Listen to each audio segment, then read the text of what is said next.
host, Streets PAC. My name is RESTLER. For anyone who doesn't know me, I'm the executive director of Streets PAC. We are New York's first and only political action committee dedicated to promoting safe street policies and pro-transit policies and helping elect champions to public office for those really important issues. We're really honored today to have a number of members of the City Council today. Our partners, Transportation Alternatives and Bike New York, Get Women Cycling, and a big thanks to City Bike for providing bikes for those who needed them. I hope everybody got docked okay. So I just want to kick things off by welcoming everyone and really celebrating biking in New York City. Biking to work. Every day is Bike to Work Day now for tens and tens, hundreds of thousands of New Yorkers. From the first Bike to Work Day event that we did in 2014, where we were joined by three members, Antonio Reynoso, Brad Lander, and Carlos Menchaca. There was no dedicated bike lane on the road surface of the Brooklyn Bridge. I was able to take the leading pedestrian interval at Smith Street and Atlantic Avenue. That didn't exist when we did that first ride. So much of the infrastructure that we were able to use today, Kosciuszko Bridge, bike path, that did not exist 10 years ago. So we have come a real long way in promoting bicycling and making it safer for more and more New Yorkers. And more people are taking advantage. We've seen a real boom in biking that accelerated at the start of the pandemic, and it's kept up. People are continuing to ride who may have done it for the first time in 2020. So it's a big day to celebrate cycling. At the same time, it's really important to remember that we have so much farther to go to become the world's premier bicycling city. It's a continued battle to fight for road space to make streets safe for all New Yorkers, whether they're on a bike or walking, using transit, or behind the wheel of a car on a micro-mobility device. It's crucial that we continue this fight to make New York City streets safe for everyone, to reinvigorate Vision Zero and really get to that zero number of fatalities. It's a critical issue. I do want to point out that despite the advances we've made, we've already lost 13 cyclists to crashes this year.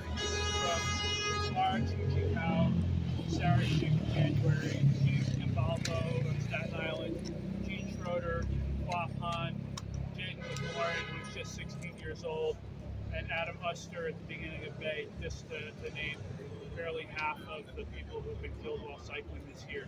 It's a real brave reminder that we need to fight to make streets safe so we don't lose others. So I want to invite Hanif, co-chair of the board.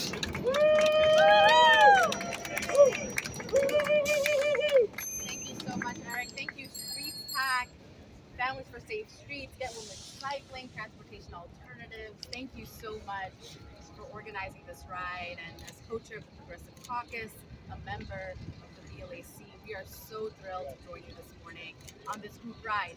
I'm Councilmember Shahana Hanif, and I've said this many times now that I only do group rides. I've had both of my hips replaced, and the left hip was replaced for the second time last year when I joined this ride for the first time. And it was just a few short weeks after that I decided I was going to join, because our streets need to be safe for all, and that includes people with disabilities. That includes people who are cyborgs and leading this city.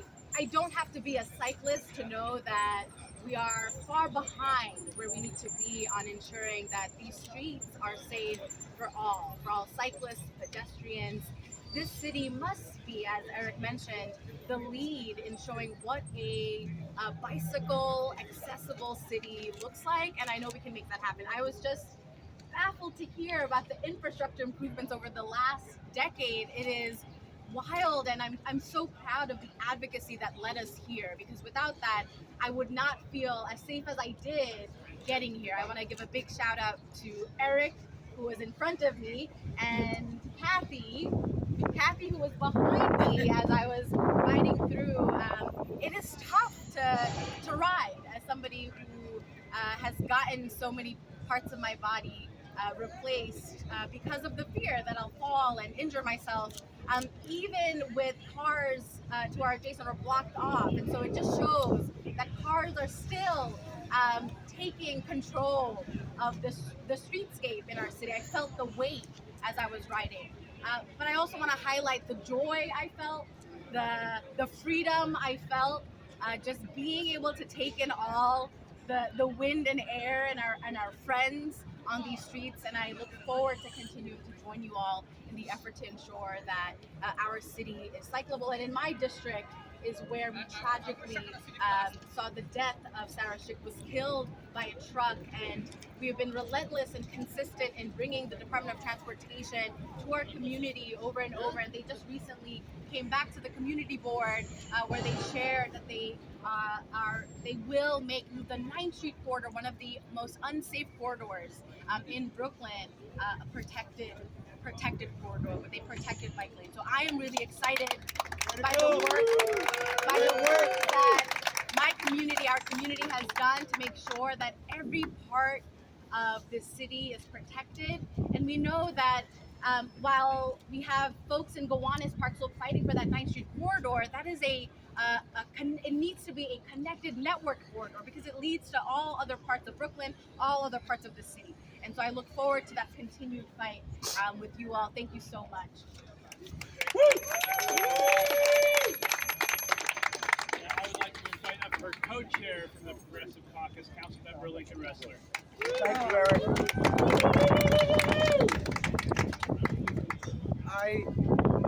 I just have to say, like, you're totally inspirational, and it's really extraordinary. And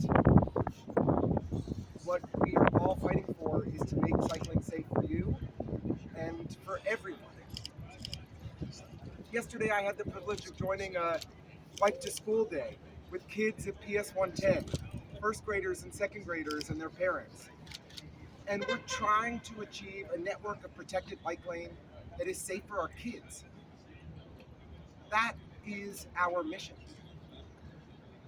And today is actually a really special day in the City Council because thanks to the leadership of Councilmember Jennifer Gutierrez, we are passing a home rule message on Sammy's Law. Yeah. Last year, the council made a different decision. But thanks to the work of Families for Safe Streets and TA and so many other great folks, we now, today, are sending a message that overwhelmingly we support reducing the speed limits in New York City to finally make our streets safe. And I have to say, I'm privileged to share borders with Shahana, Crystal, and Chi. And to see the work that each of them are doing in our districts, in our neighborhoods, is amazing. Chi has taken the lead on a protected bike lane on Bedford Avenue, which is going to be stretches just a little bit into the 35th and the 33rd. So we have Crystal and I have your back, and we're really excited about it. Crystal's taking the lead on an amazing project on Ashland and Navy, which is just a little bit into the 33rd too, one block. I get like all of the benefits of their great work. And what Shahana's doing to try and make Gowanus safer is so important. And we're working together on Atlantic Avenue to finally make that strip safer too, which is huge. What we know is that the Department of Transportation is not doing enough. Their mandate is to build 250 miles of protected bike lanes by 2026, and we are nowhere near on pace. And so this City Council needs to provide the oversight. We need to make sure that the resources are in place, and we need to get this done. And we need to pass legislation that's going to help them expedite the construction of new protected bike lanes. That's why I'm proud to be the prime sponsor on Intro 417, which will speed up the installation of new bike lanes, and proud to be the lead sponsor on Intro 501 to finally enforce against the widespread, illegal, dangerous parking in our bike lanes. None of this is rocket science. None of this is complicated. It's a question of political will. And I'm really proud to stand with my colleagues who are doing the work on the ground in their districts. And we're going to bring that energy to City Hall to get the legislation passed we need to bring safe cycling citywide. Thank you so much.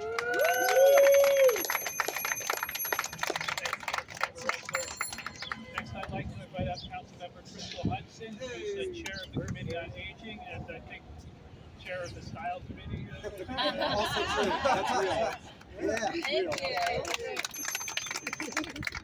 I think everything my colleagues said, I just want to reiterate that New York City is a biking city. It's a place where we should feel comfortable and safe and happy and excited to ride our bikes everywhere across all the 5 boroughs. And so, as Councilmember Restler said, we need to make sure that we continue to advocate and push DOT to do what they're legally obligated to do, which is to install more bike lanes, more protected bike lanes.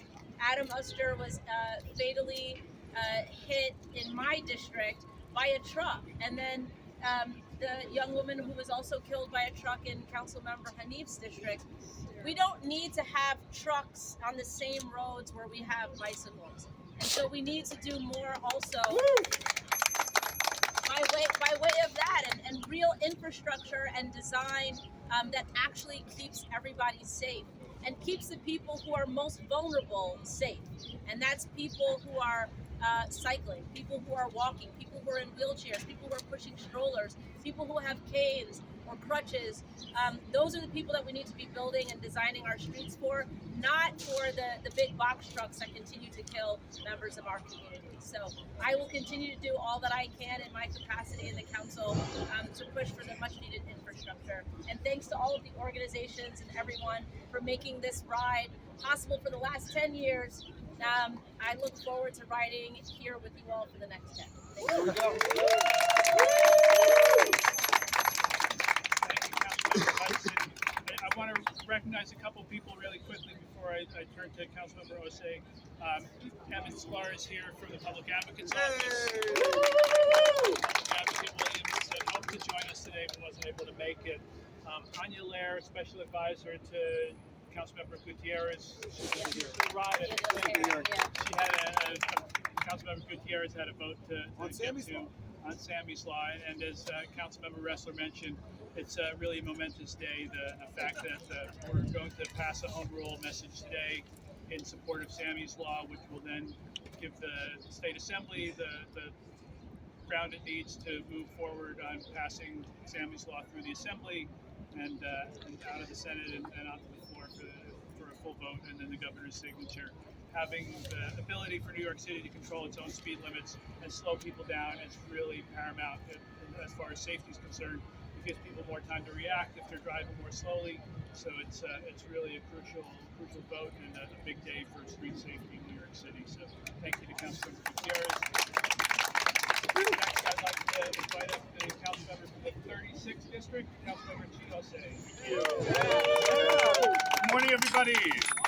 I'm New York City Councilmember Osse, representing Bed-Stuy in Northern Crown Heights, and like many of my colleagues said here today, every fatality that we see on the streets of our city, every injury that we see on the streets of our city is a result of policy failure and lack of political will to do the right thing by cyclists, by those who do not drive cars within the beautiful city of New York. Representing, the community that I represent, there was a lack of political will in fighting for some of the biking infrastructure and transportation equity that we are going to see within my district. Thanks to a partnership with Transportation Alternatives, we are really fighting and championing an installment of a protected bike lane on Bedford Avenue within Bed-Stuy. And how many people here have bike down Bedford Avenue in Bed-Stuy? It is a death trap. It's extremely dangerous. Folks will double park on that bike lane. It's unfortunate how long it has not been a protected bike lane, and I'm really proud to I think be maybe one of the members of this council who is fighting for an extensive protected bike lane throughout Bed-Stuy. Not only will this increase safety in our community, but it will let the message be sent to the people of Central Brooklyn that transportation equity is coming. In addition to that, we saw an installment of over 70 bike racks within my district. Something that you think it would be something that people would not have an issue with getting installed, but there was a lot of pushback against bike racks being installed within my district, but I'm very proud of being able to push that forward. Currently, I'm in talks with bill drafting about a piece of legislation that would mandate that there would be at least one bike rack on each block here in New York City. We're still in talks with them about what that would look like, and hoping to have the support of this entire community that is out here today. So a safer future on our streets is possible. Again, we need political will from every single council member within the city council to make sure that we are doing right by all of our constituents and the 70% plus people who live in the city who do not drive cars. Thank you. Yes. Thank you, Councilmember Osse. Next up, I would first like to thank Transportation Alternatives for their help in organizing this event today, to Laura Shepard for leading the ride.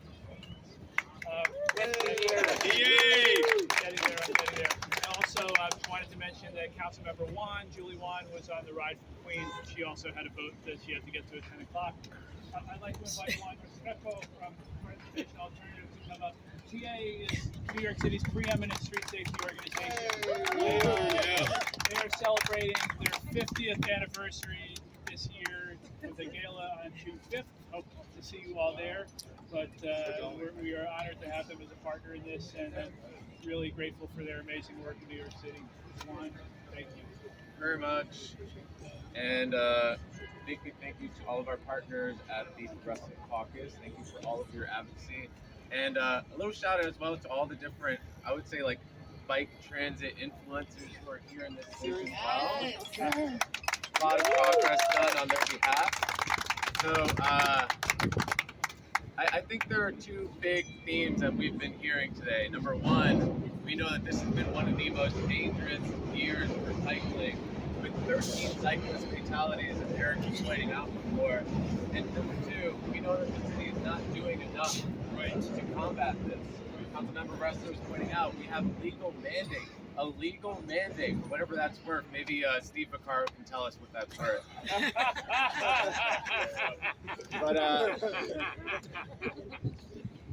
But we know that we deserve 50 miles of protected bike lanes every year. Yes.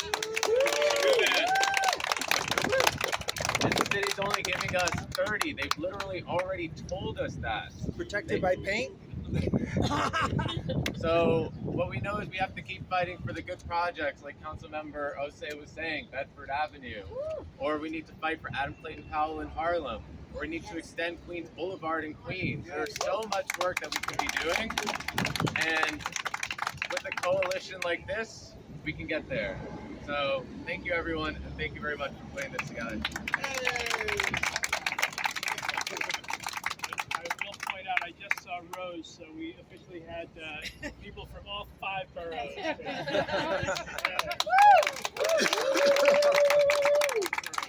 Next, I'd like to invite John Orcutt, Director of Policy for Bike Thanks, Eric. We rode over a great newish bike lane on the Brooklyn Bridge. It was a huge advance when we got that. There's pretty good infrastructure in parts of town, but it's still a huge stretch to say that New York is bike friendly. Even if DOT was hitting 50 miles a year, those bike lanes would have a lot of cars and trucks in them on day 2. We know that. We see it every day. We have to go around them and put ourselves into traffic every day because of it. City government does not hang together on bike policy, never has. Parts of DOT work on it and they do a good job. Everybody else ignores it. The police flout it and ignore it willfully. It's up to the mayor to make it happen. We're not going to be a bike-friendly city till we get a mayor who cares. And so far, Mayor Adams has shown he really doesn't care. He shows up and says good things once in a while, and that's about it. So, hey, Mayor, how about paying attention and including streets as part of your public safety message? And, actually get it done. It's not happening where you've been a mayor for a while and your priorities seem pretty clear so far, and we're not impressed. So let's tell them how you really feel. So let's see something different. So look, the thing that helps move the needle the fastest, and I thank you guys so much for being here and riding here today, is top city officials who see streets from the saddle of a bicycle. It's so much different than talking about it. It's so much different than seeing it in your car or just missing it altogether in the subway. And when you're walking, you don't necessarily see this stuff. So it really is a huge difference in perspective. So the more we can get you and your colleagues out on bikes, looking at it, feeling it, understanding that Bedford Avenue project has been on the shelf at DOT for a long time, and it's taken you to unlock it. That's critical. And what we got to go on to next is a real set of issues with bike lane quality. We're fighting on 4th Avenue because it should be Brooklyn's best bike lane, and it's just not. It's tough, it's dangerous, it's a mess. And that's why we need more city government to get on the job. Thank you. Yeah. Thank you. Thanks, John. John is really one of the OGs of bike advocacy in New York City, and one of the most unvarnished. I'll always tell you what's really going on. Next, I'd like to invite Thank you, Eric. Thank you, Progressive Caucus. And as I do every year, please can I have all the femme identifying folks behind me? Let's show us in numbers. Let's gather up. This is what we represent here. Get Women Cycling is the voice of our femme expansive family on bicycles. Thank you all for being here.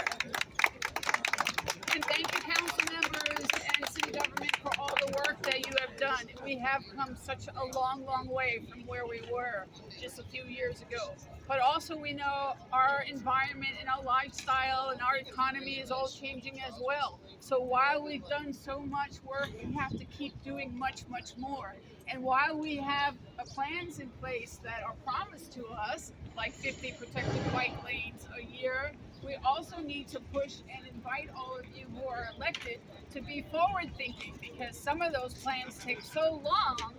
New tools are in the toolbox that we can't use because we're mandated to the plan that was created years ago. So let's think about how we can be proactive as we continue to push what's already promised for us.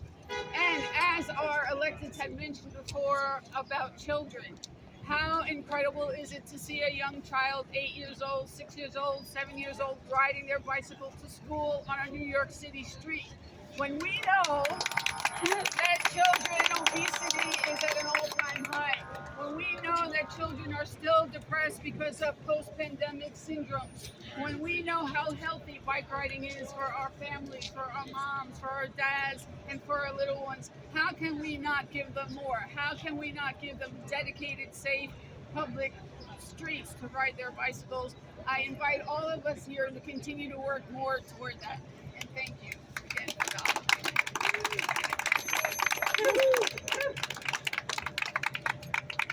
Thank you, everyone, for taking part today. This Bike to Work Day really happens because of all the folks who come out to support it. So thank you. Thanks to my colleague with PAC for coming out for us today. Lincoln, what's your strap? I wanted to say thank you to Emily Mayer from the Progressive Caucus for all her help in organizing, and Malik James from the Black Latino and Asian Caucus for helping with the organizing. So keep riding, keep fighting. See you back here next year for the 11th Bike to Work Day. We really appreciate all the great support, and thanks to the council members and the caucuses for taking part today. Yes,